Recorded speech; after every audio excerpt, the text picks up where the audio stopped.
let's look at Nike, for example. Nike doesn't pay any tax.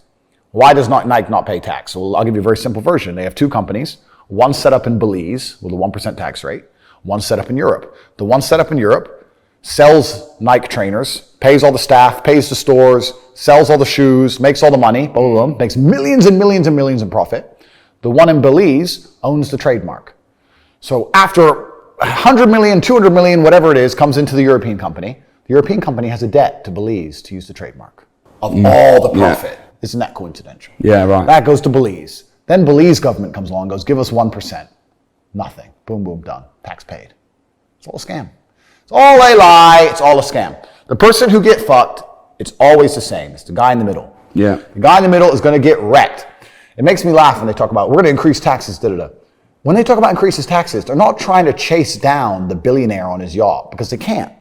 They're trying to chase down the guy with an address who can't move, can't leave. He has a mortgage debt, 2 kids and a dog, living somewhere in Sunderland, and he's stuck there.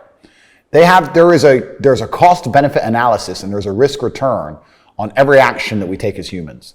If I was in charge of a tax authority, I'd sit there and go, okay, we have all these millionaires and they're all on jets and they're everywhere and they have 7 passports and these complicated corporate structures, and this is going to take years to penetrate.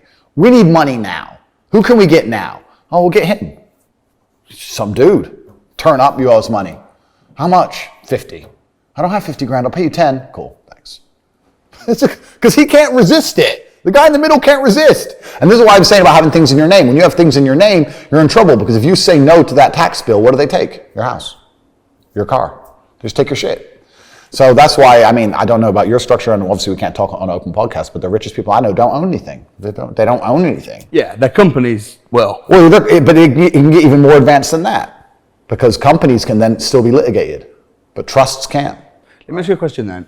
What are you buying? What are you investing in right now? You don't have to go into details. I know we're on a public podcast, but what sort of stuff are you making? A lot of money, clearly.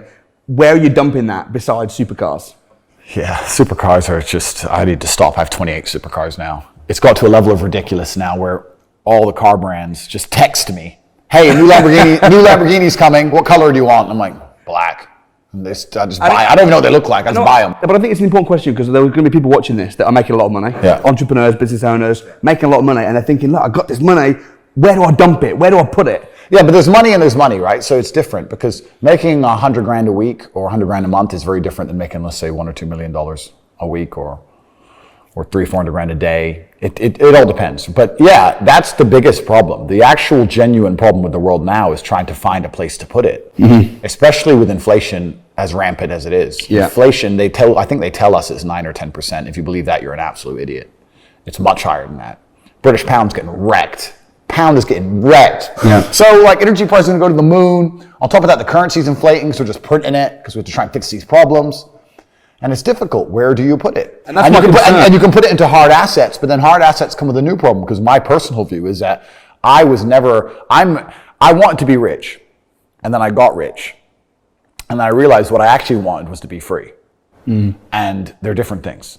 There's a lot of people who are rich, but they're not free. Yeah. They can't say the things I'm saying on a podcast.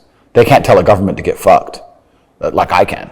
If I were to just buy a bunch of houses in England and continue talking like I'm talking on a long enough time scale, they're going to take them. This is the thing. You don't own houses. That's the reason I'm not a big real estate guy. People say, oh, I own my house. Oh, you own it. Let's talk about your owning that house. Go out and park somewhere. Get a parking ticket. Don't pay it. Okay, so they add more money. Don't pay it again. Give you a court date. Don't go. They send a bailiff. Don't pay him. On a long enough time scale, may take a year, may take 2, may take 3, sooner or later, they're going to come with a big enough piece of paper and a big enough bailiff, and they're going to take your fucking house. They're going to say, you owe us this money. This is your asset. Give us your asset. You don't own it if they can take it from you anytime they want. And that's what they'll do. A judge will get a new piece of paper, stamp a new piece of paper, and they'll take it. Because the governments have a monopoly on violence.